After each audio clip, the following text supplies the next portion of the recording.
Assalamualaikum warahmatullahi wabarakatuh. Alhamdulillah alladzi hamdan kasin syukran kalimatan wa salaman taman wa rasofi wa man tabi'ahum bi sani yaumil qiyamah.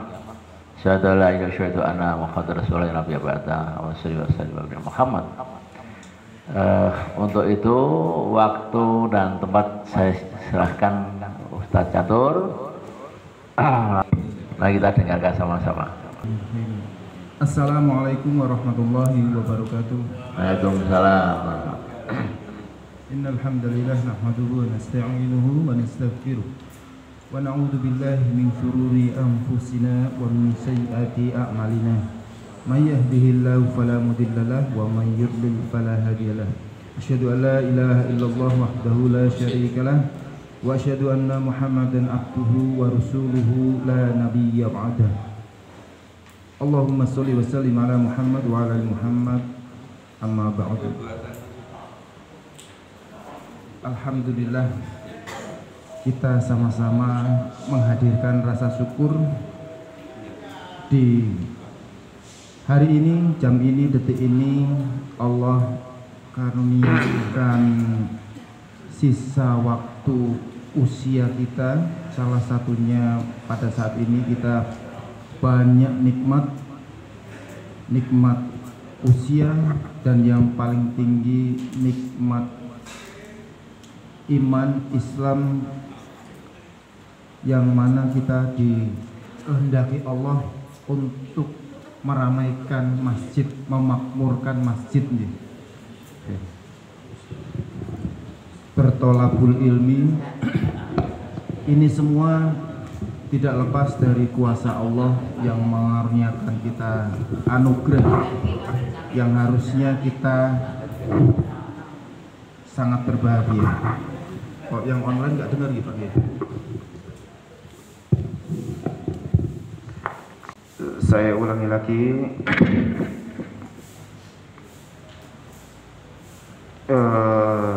Tiada batas rasa syukur kita berbagai macam di saat yang sama. Banyak orang yang sekarang mungkin tidak bisa hadir di antara teman-teman kita. Tentu doa tetap terpanjatkan, namun ada juga yang menerima ujian, terbaring di rumah sakit, kemudian bahkan ada yang lebih buruk dari itu, belum bangun, belum sholat subuh, ya masih tidur terlelap, tidak menyadari betapa nikmatnya sebuah ibadah subuh, jamaah subuh. Tentu ini bukan kemampuan kita semata, tapi Allah sudah pilih kita dari sebuah rangkaian sholat malam, kemudian bangun tidur penuh rasa syukur, jamaah subuh, kemudian hingga sekarang kita duduk bersama untuk bertolabul ilmi, yang kita nggak tahu apakah istighfar kita diterima. Namun saat ini berjuta malaikat mendoakan kita untuk membantu dosa-dosa kita agar berguguran. Allahumma amin. Salam dan sholawat tercurahkan kepada beliau baginda Rasulullah Sallallahu Alaihi Wasallam. Semoga kita bisa ikut dalam barisan beliau, meskipun susah, kata beliau, gigitlah dengan geraham. Jadi mengikuti sunnah itu hingga kita kesulitan sampai kita mau jatuh kepada jurang, lalu sisa yang bisa kita pegang, mungkin akar, mungkin apapun kita pegang demi memegang sunnah Rasulullah Sallallahu Alaihi Wasallam. Dan kita pun menyiapkan diri kepada siapapun yang mengingatkan untuk kembali kepada sunnah, walaupun kita sudah nyaman dengan kebiasaan masing-masing. Namun kalau boleh jujur, banyak sekali contoh Rasulullah yang belum kita lakukan. Banyak sekali ibadah baru yang kita justru rutinkan, sementara banyak juga nasihat yang masuk ke telinga kita untuk pegang sunnah sampai pertahanan terakhir dengan gigi geraham kita. Artinya kalau sudah cinta banget sama Rasulullah, harusnya mendengar kata bid'ah itu tidak menyakitkan ya. Karena bid'ah itu artinya hanya tidak sesuai sunnah, bukan misuh, bukan menjelekkan. Jadi kita sama-sama semua suka terhadap siapapun yang meluruskan dan menjalankan sunnah, meskipun versi manusia kurang keren ya, kayak misalkan berpakaian, berjenggot atau yang lain ya. Baik, itu kita bersyukur, kemudian bersolawat, dan mari kita hadirkan niat bismillah hanya untuk Allah. Kita di sini kita bertemu, kemudian berdiskusi ya, saya bilang niatnya mencari ridha Allah, yang kedua niatnya saling mendengar satu dengan yang lain supaya Allah menghadirkan ilmu di benak kita, baik ilmu itu dari siapapun deh. Dan di sini yang saya hormati Pak Kiai Tukiman ya, yang masya Allah kalau berbicara sedikit tapi berbobot mungkin saya berapa menit dari tadi belum berbobot Pak Kiai. Ini Pak Profesor Bambang Guritno juga masya Allah ini istiqomah di dalam menggerakkan sebuah dakwah, baik itu dakwah single maupun terus menggandeng yang lain supaya hidup sebuah masjid dan suasana dakwah berganti. Itu adalah sebuah estafet atau gotong royong, kabinet gotong royong jamaah dakwah gotong royong Pak Prof. Terus kemudian juga di sini ada Ustadz Habibnya ya, nanti akan membantu kita. Kalau saya di situ tulisan tidak ada dalil, beliau yang kuat dalil, insya Allah membantu. Nanti hadisnya riwayat siapa, Ustadz Abdul Malik juga, Ustadz Selamat. Semangatnya yang luar biasa, ini menginspirasi. Baik Bapak Ibu sekalian, mohon izin ini temanya ringan, peningkatan ibadah untuk keselamatan akhirat. Jadi di satu sisi kita melihat ada kata-kata peningkatan ibadah. Ini saya dapat tema dari Bu Hajah Ida Ustazah ya, terima kasih. Saya bolak-balik kata-katanya ini kayaknya nggak sembarangan ini dapat judul ini, karena di sini satu sisi ada peningkatan ibadah untuk keselamatan akhirat, padahal dalam hati atau konsep Islam kita semua masuk ke dalam surga atau selamat semua. Lalu untuk apa peningkatan? Untuk keselamatan akhirat, padahal sudah ada jaminan masuk surga.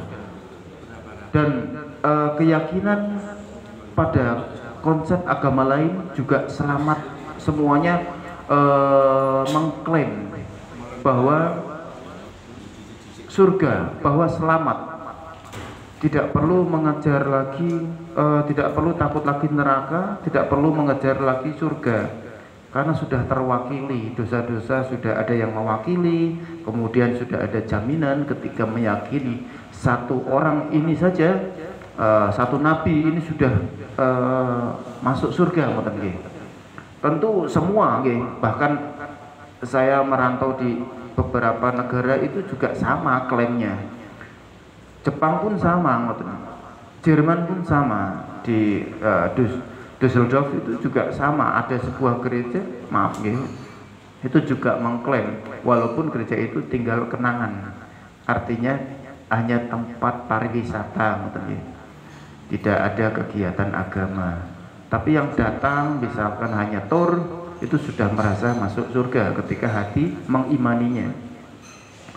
Lah, kalau di dalam Islam bagaimana peningkatan untuk keselamatan akhirat, peningkatan ibadah? Iya, kalau di dalam Islam ini yang paling masuk akal, ini dengan akal saja, selain hidayah dan taufik Allah, dengan akal saja sudah masuk akal, karena sampai detik ini yang namanya hukuman atau ganjaran, konsekuensi dan daya tarik penghargaan, reward and punishment, itu masih masuk akal di semua lini, baik itu pemerintahan, baik itu kehidupan bertetangga, bahkan anak kecil pun akan banyak tergerak kalau ada sebuah penghargaan dan sebuah hukuman. Jadi kalau anak kecil misalkan bermain sesuatu yang berbahaya, misalkan lari di pinggir sungai, apa yang kita akan utarakan? Pasti kita utarakan bahwa ada sebuah bahaya loh, ancaman, nanti bisa kejebur, nanti ada ular, nanti kesandung. Jadi hal-hal buruk yang diutarakan sebagai gambaran punishment, hukuman ketika sembrono. Di dalam Islam pun demikian kan, kita sering mendengar ria walaupun sekecil biji zarah itu masuk neraka, ghibah nanti bangkrut loh, kalau menceritakan, mengiyakan keburukan orang lain itu bangkrut loh. Jadi kita merasa amal kita banyak, tapi ternyata sudah ditransfer semua otomatis, auto debit. Terus kemudian reward itu juga bahwa Allah memberikan ampunan seluruh dosa. Jadi tidak boleh ada putus asa, la taqnatu mir rahmatillah. Allah mengampuni dzunuba jami'a. Jadi Allah mengampuni seluruh dosa walaupun hanya baca Quran setelah sholat subuh misalkan. Jadi ini reward, wah gampang banget dia dapat ampunan Allah, gampang banget dapat surga, cukup syahadat masuk surga. Ini adalah reward. Artinya Bapak Ibu bisa lihat di makalah sedikit yang saya ketak-ketik ini, bahwa reward punishment di dalam Islam dikenal dengan roja dan roja, harap dan cemas, khauf dan roja. Ini dalam bahasa lain, khauf yang menakutkan ini juga tertera di dalam surat Al-A'raf ayat 56. Terus kemudian ada juga, mohon maaf ini ada salah penulisan, Al-Anbiya surat 90. Dan mereka berdoa kepada kami dengan penuh harap dan rasa takut. Maka ini dalam sebuah hadis Rasulullah SAW dalam riwayat Muslim, bahwa rojak dan khauf seperti sayap kanan dan kiri. Maka ketika kita nyaman terhadap janji Allah masuk surga, hati-hati perlu sayap kiri, bahwasanya kalau hanya rasa yakin masuk surga, kita bisa petantang-petenteng, terus kemudian amal kita stuck, berhenti, tidak ada peningkatan ibadah, karena ya memang sudah yang diyakini hanya surga saja. Meskipun beberapa orang akan mudah tergerak amal ibadah meningkat dengan adanya gambaran surga. Dan juga ada beberapa orang lain yang tergerak karena adanya rasa takut, kalau saya kurang bisa neraka. Atau dalam satu diri manusia itu ada dua, khauf dan roja ini, kadang takut, kadang senang, yakin masuk surga. Nah, yang diharapkan dalam sebuah firman maupun hadis itu adalah balance, dua-duanya kita pakai pada saat tertentu ataukah pada saat bersamaan. Misalkan pada saat tertentu kok kita menghadapi sebuah ujian hidup, terus dengan itu kita meyakini mayyusibul muslima min nasobin, misalkan capek adalah penggugur dosa. Ketika kita meyakini itu, maka rasa harap bahwa dosa kita diampuni itu tinggi. Tapi setelah itu rasa harap itu selesai dan kita merasa terampuni, maka segera berganti, yaitu tapi barangkali ada dosa yang saya nggak tahu, yang bisa jadi tetap masih tersisa, dosa kepada Allah maupun kepada manusia. Yang repot kalau manusia, kita menghancurkan, menjelekkan seseorang, itu menghilangkan, menurunkan reputasi seseorang, itu bukan hanya istighfar, tapi kita akan disuruh mencari nanti di yaumul qiyamah orang yang kita sakiti. Itu mencari miliaran orang, Bu. Sekarang saja jumlahnya 7 miliar. Kalau kita sudah berganti generasi, bisa jadi 100 miliar loh, karena dari zaman Adam sampai sekarang ya. Mencari orang yang kita sakiti, yang kita jelekkan, meskipun memang jelek. Kan kadang-kadang kita nyambungnya, tapi ini kenyataan loh, ya, iya, bahwa yang kita mendengar, oh iya kita ngangguk, kita senyum, tapi kan memang benar, kita nggak fitnah loh, ya. Berarti ilmu ghibah perlu kita perkuat lagi.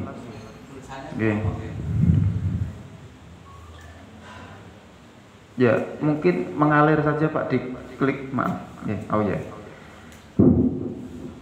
Jadi khauf dan roja, misalkan ini khauf, kita berhadap pada saat kita sholat satu rakaatnya di Masjidil Haram, berapa Pak Kiai itu Timan, Mas Habib, 200.000 Madinah 100.000 Makkah 200.000 insya Allah hadisnya seperti itu, 200.000. Wah, ketika hanya harap saja, wah, nabung sampai di tanah air ada bolong, nggak merasa takut. Nah, itu berarti sebuah sayap yang nggak seimbang antara khauf, kebaikan Allah, kita artikan bahwa tidak ada roja terhadap kebaikan Allah, kita tidak imbangi dengan khauf. Maka Allah dalam firman-Nya sering mengatakan bahwa Allah lebih mencintai orang yang bertobat daripada orang yang beramal soleh merasa yakin masuk surga. Dalam hadis Rasulullah juga mengatakan bahwa barang siapa yang merasa yakin tidak berbuat salah, maka Allah gantikan dengan orang yang berbuat salah. Jadi Allah singkirkan. Seandainya ada generasi yang merasa bersih, maka Allah hapuskan, lenyapkan, lalu Allah ganti dengan orang, dan Allah lengkapi dengan kesalahan itu, lalu Allah ampuni. Artinya di dalam Islam sangat keren sekali, konsepnya itu sesuai dan relate, dan dari generasi ke generasi, bahwa reward and punishment, rasa yakin masuk surga disertai juga rasa takut, rendah hati, rendah diri kepada Allah. Apakah saya pantas ya Allah masuk surga? Jadi kita ibadah kenceng tapi tetap merasa begitu, ya. Kayak kita menghadapi anak kita, misalkan si kakak, ini udah kenceng cuci piring dan segala macam, lalu datang kepada kita, maaf ya nih, mungkin ada yang kurang bersih. Enak didengarnya daripada, nih ini kan sudah cuci piring, sudah mana HP-nya, wah gitu. Ini nyata, gitu nyata. Jadi kita mendengarnya itu lebih tersentuh, apa kita yang rahmatnya sedikit ini, yang dikasih Allah sepersekian dari rahmatnya Allah, apalagi Allah yang melihat kita sudah berjibaku, sudah bekerja keras, sekarang datang ke majelis dengan niatan dapat ridha Allah. Udah gitu di dalam hati merasa, ya Allah, barangkali masih ada dosa, saya masih banyak kekurangan, saya banyak belum tahunya. Nah itu keren itu. Jadi reward and punishment dipakai di sebuah industri juga, bahwa karyawan akan tergerak dengan sebuah penghargaan. Siapa yang memiliki teang, kalau waktu saya di industri ini di Jepang itu ada sebuah lingkungan industri yang selalu memberi penghargaan kalau ada yang mengusulkan teang namanya atau ide gagasan, itu akan diberi penghargaan bahkan miliaran. Begitupun sebaliknya, siapa yang melanggar aturan, kemudian tidak sesuai SOP, akan dibayang-bayangi dengan surat peringatan atau SP1, SP2, SP3. Di dalam hal ini Islam sangat sesuai kalau dibandingkan dengan agama-agama lain yang terdengar hanya marketingnya saja, klaim saja. Ayo masuk sini loh, dijamin surga. Ayo masuk agama kita, nggak perlu ditakut-takutin neraka kayak Islam. Nah seperti itu. Maka apa itu bayang-bayang neraka itu kita wajib takut, tapi bukan takut memberi stigma buruk kepada Allah, tapi Allah menggambarkan riwayat maupun gambaran pedihnya neraka, karena sebenarnya itu hanya kabar saja ke telinga kita. Tapi yang Allah inginkan, Allah mengedepankan rahmat, ampunan, bahwa itu diutarakan, ditulis di dalam firman-Nya, itu karena kita supaya selamat, supaya saling menghargai, hormat kepada orang tua, kemudian bersedekah, seperti itu. Gimana Pak? Kurang berapa menit Pak? Lebih. Sudah lebih? Baik. Oh, Pak Bambang janjinya tadi, makanya saya nggak lihat jam. Baik, terima kasih Pak Selamat. Ya itu intinya, bahwa sudah tertulis yang makalah saya berkenaan dengan meningkatkan ibadah itu, perkuat niat, khusyuk ibadah. Ini semua saya yakin kita semua sudah tahu. Cuman saya sendiri yang belum tahu mengenai khauf dan rojak kedalamannya, maka saya cenderung di halaman awal saja. Demikian, mohon maaf kalau ada kurangnya, mohon doanya supaya bisa lebih siap lagi, karena sambil di charter orang di jalan, terus kemudian banyak kegiatan. Bismillah, tapi insya Allah tetap ingin memberikan yang terbaik untuk jamaah kita semua, walaupun saya bukan yang profesional artinya dari pesantren gitu nih, tapi insya Allah doa kita semua majelis ini mendapatkan keberkahan, dan Allah betul-betul menghadirkan sesuai janjinya malaikat yang ada di sekitar kita mendoakan kita supaya dapat ampunan, bersih dari kesalahan. Demikian, wallahu alam bisawab. Assalamualaikum warahmatullahi wabarakatuh. Waalaikumsalam warahmatullahi wabarakatuh.